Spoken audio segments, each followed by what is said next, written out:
This is the SteepleCast, along with James Atherlay. I am Corey Stolzenbach, bringing you the inaugural edition of the SteepleCast for the 2015 season. James, as the SteepleCats get ready for their 14th season of play, there was a problem. They were set to play the Laconia Muskrats June 4th in Laconia, New Hampshire. However, Robbie Mills Field hosting the high school playoffs, and as a result, that had to take a back seat, and the game got delayed until July 9th, but it's been a very long and cold winter out in these parts of the country.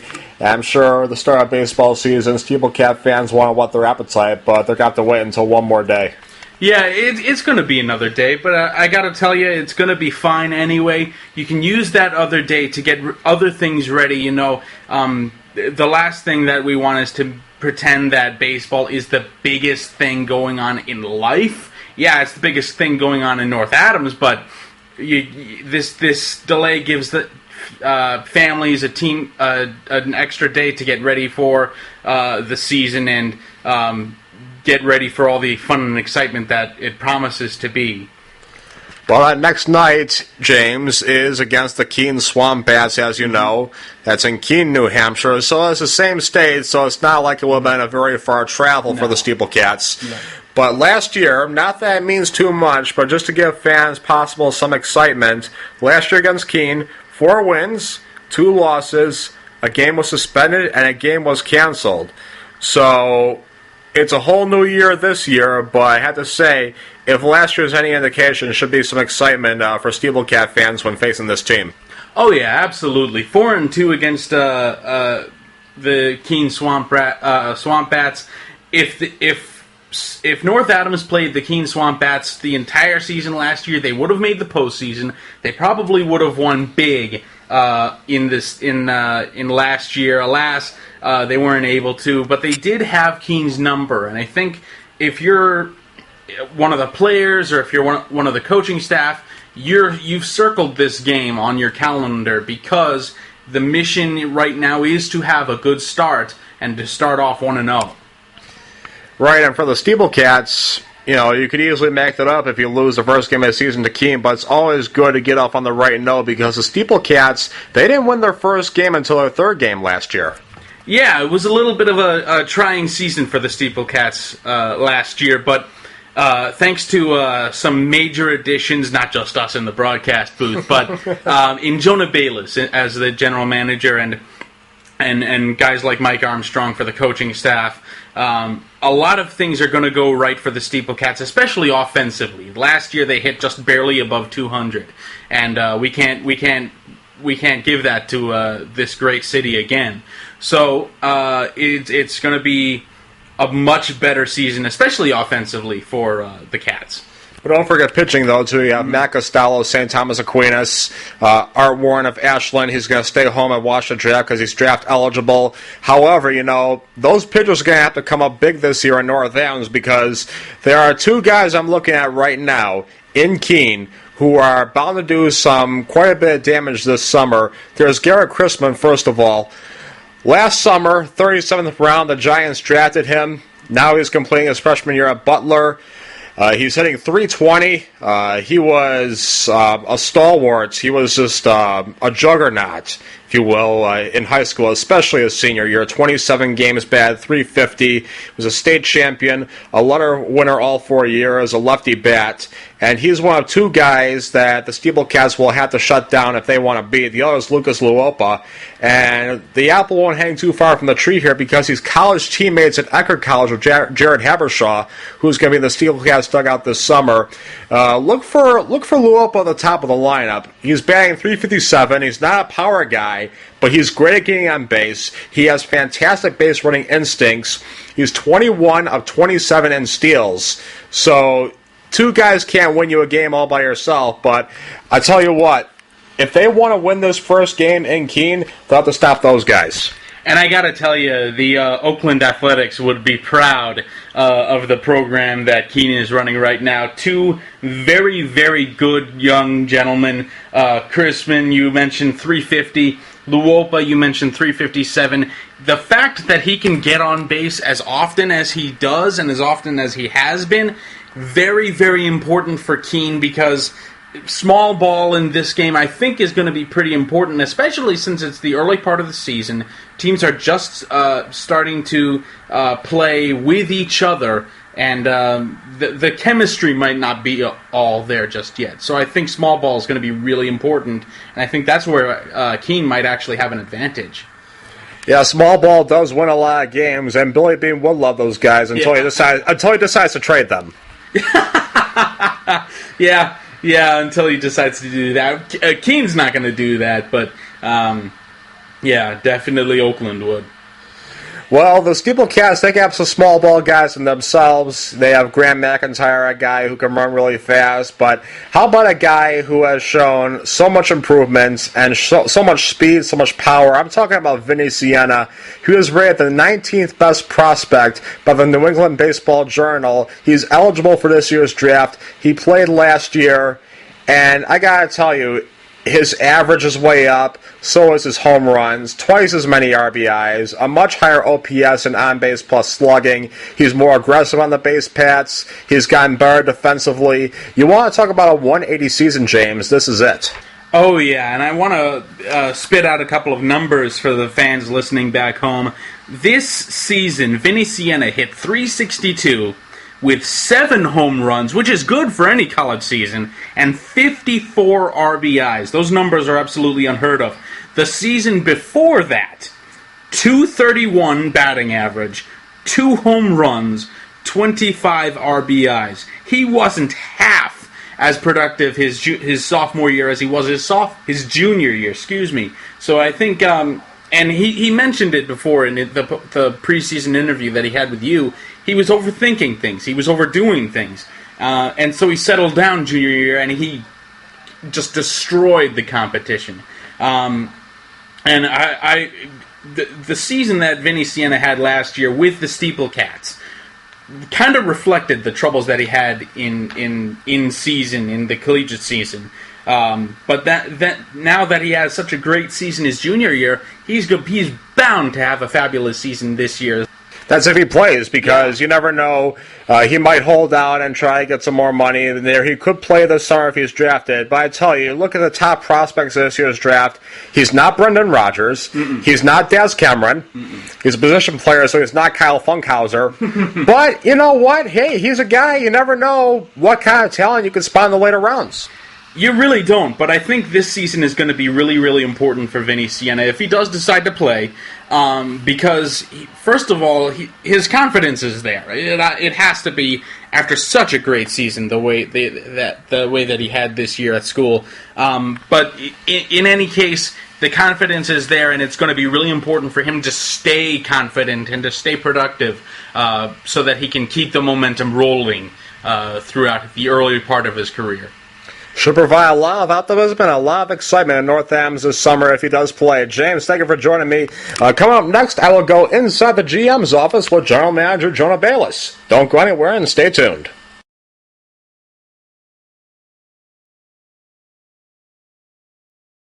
Jonah Bayliss is a former pitcher in the major leagues and a native of North Adams, and now he is back with the team after last year. He was an assistant coach in the dugout, and now he's the team's general manager in his first season on the job. Jonah, thank you very much for joining me, and welcome to the team as a GM. Thank you. It's my pleasure for both, actually, being the GM and joining you. So it's going to be a fun year, and we are extremely excited around here. Yes, so let's go inside the GM's office. This is our first segment for the podcast this year. Hopefully you'll be on the SteepleCast a few more times this summer. That'd be great. So how is being in the dugout for you this summer going to be different as a GM compared to assistant coach? Well, it's extremely different. It's a lot more of the recruiting side of it, and kind of trying to get the players that make the right fit for your team, or at least what you think might be the right fit for your team. And it's kind of there's a lot more sort of behind the scenes work that goes on, and it's not my experience in baseball previously was just so cut and dry like baseball, and teaching it, technique and the mental side of stuff, but. This is a lot more kind of going behind the scenes and making sure you got the right number of pitchers and you got enough infielders to field the team and all that kind of stuff. So It's been challenging. It's been extremely fun. It's a new challenge for me, like I said, in baseball, and I think that's what makes it interesting to me. And each GM has their own philosophy, so what is yours? If there's a preseason identity you can give to this team that you've built, what would it be? Character. Hopefully character. There's 12 teams in this league, and this league is very competitive. Every kid that shows up in this league is going to be a talented player. Some kids go through ups and downs while they're here. Some kids went through ups and downs in their college season. But the fact of the matter is that pretty much any kid that walks through that door and puts on a SteepleCats uniform, or any uniform in this league for that matter, is going to be a quality player. And what starts to separate the higher you play baseball, what starts to separate you more and more is not so much talent, but the quality of your character and how well you can deal with adversity. The longer you play, talent catches up with you. Each level you go up, pitchers, for example, each level you go up, there are more and more guys that throw 90, 95 miles an hour. You get to professional ball, and the whole bullpen's just full of right-handed relievers that throw absolute gas. And what starts to separate the guys that continue to develop past that are the ones that can handle the pressure and handle the adversity and have great character quality. But you do know there have been players in the major leagues who have been humble and class acts, but they haven't been on the same level ability-wise as others who may be more pomp and circumstance or didn't have the greatest character, though. Sure. There's exceptions to every rule. There's, I can think of a couple off the top of my head right now. But they are, I guess they are that. They are the exception to the rule. Ultimately, every player is free to decide how they want to be remembered. Me personally, I always strove to be remembered as a great teammate, a class act, a hard worker. Somebody that teammates could rely upon on the field and off the field. Those were things that were important to me. And if you have a conversation with many other professional players, you'll find that the majority of them share that same feeling. This isn't really something that I just kind of spurred up. This is sort of, my, I guess you call them mental notes of just conversations I've had with teammates, over my 11-year professional career. So, yeah, sure. There's going to be guys that are just naturally talented and they don't give a hoot about anybody else except themselves, and they're going to get fine. They're going to get through everything. They're going to be fine, and that's their prerogative, I guess, so to speak. How much of an advantage does pitching in the majors give you as a GM?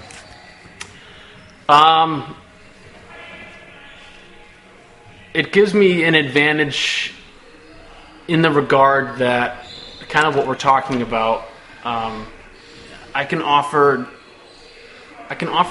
advice and suggestions on things that may be overlooked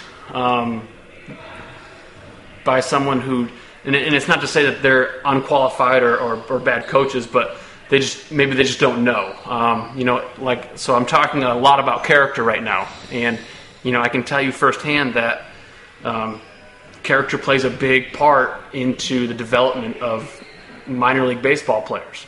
The bottom line is if you have two guys with identical characteristics as a baseball player, but one of them's a good person and one of them's not, they're going to take the good person. So your character can help define who you are and help you progress developmentally and be seen and be recognized. Have any of your pitchers given you a visit at your pitching academy in Adams?